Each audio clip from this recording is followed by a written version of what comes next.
Assalamualaikum warahmatullahi wabarakatuh. Saya Dwi Andriani, NIM 0306202139. Di sini saya akan mereview mengenai materi kelompok 8 tentang UU Pers dan Kode Etik Jurnalistik. Nah, yang pertama itu pengertian pers dan perkembangannya. Pasal 1 butir 1 Undang-Undang Nomor 40 Tahun 1999 tentang pers mendefinisikan pers sebagai suatu lembaga sosial dan wahana komunikasi massa yang melaksanakan kegiatan jurnalistik meliputi mencari, memperoleh, memiliki, menyimpan, mengolah dan menyampaikan informasi baik dalam bentuk tulisan, suara dan gambar serta data dan grafik maupun media elektronik dan segala saluran yang tersedia. Kemudian dalam perkembangannya, pers mempunyai dua pengertian, yakni dalam pengertian luas dan pers dalam pengertian sempit. Pers dalam pengertian luas meliputi segala penerbitan, bahkan termasuk media massa elektronik, radio, siaran, dan televisi siaran. Sedangkan pers dalam pengertian sempit hanya terbatas pada media massa cetak, yakni surat kabar, majalah, dan buletin kantor berita.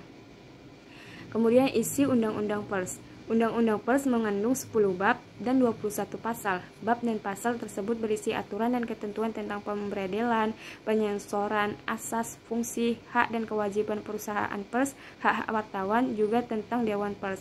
Dewan Pers adalah lembaga negara yang mengatur dan bertanggung jawab atas kegiatan jurnalistik di Indonesia. Nah, dalam Undang-Undang Pers juga disebutkan bahwa subjek dan objek jurnalistik di Indonesia memiliki 3 keistimewaan hak, yakni hak tolak, hak jawab, dan hak koreksi. Ketiga hak tersebut juga telah diatur dalam Kode Etik Jurnalistik Indonesia. Kemudian peran dan fungsi pers. Adapun peran pers dalam Undang-Undang Nomor 40 Tahun 1999 yaitu yang pertama, memenuhi hak masyarakat untuk mengetahui, yang kedua, menegakkan nilai-nilai dasar demokrasi, yang ketiga, mendorong terwujudnya supremasi hukum dan HAM, yang keempat, menghormati kebinekaan, yang kelima, mengembangkan pendapat umum, yang keenam, melakukan pengawasan, kritik, koreksi, dan saran, dan yang terakhir 7, memperjuangkan keadilan dan kebenaran. Adapun fungsi pers yaitu to inform, to educate, to control, to bridge, dan to entertain. Selanjutnya pengertian kode etik. Nah, kode etik berasal dari dua kata, yakni kode yang berarti adalah sistem pengaturan, dan etik yang berarti adalah norma perilaku. Suatu perbuatan dikategorikan etis apabila sesuai dengan aturan yang menuntun perilaku baik manusia.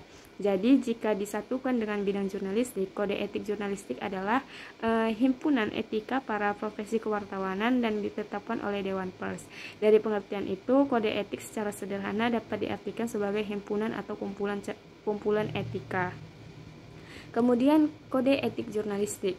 Yang pertama itu ada wartawan Indonesia bersikap independen, menghasilkan berita yang akurat, berimbang, dan tidak beritikat buruk. Yang kedua, wartawan Indonesia menempuh cara-cara yang profesional dalam melaksanakan tugas jurnalistik. Yang ketiga, wartawan Indonesia selalu menguji informasi, memberitakan secara berimbang, tidak mencampur fakta dan opini yang menghakimi, serta menerapkan asas praduga tak bersalah. Yang keempat, wartawan Indonesia tidak membuat berita bohong, fitnah, sadis, dan cabul.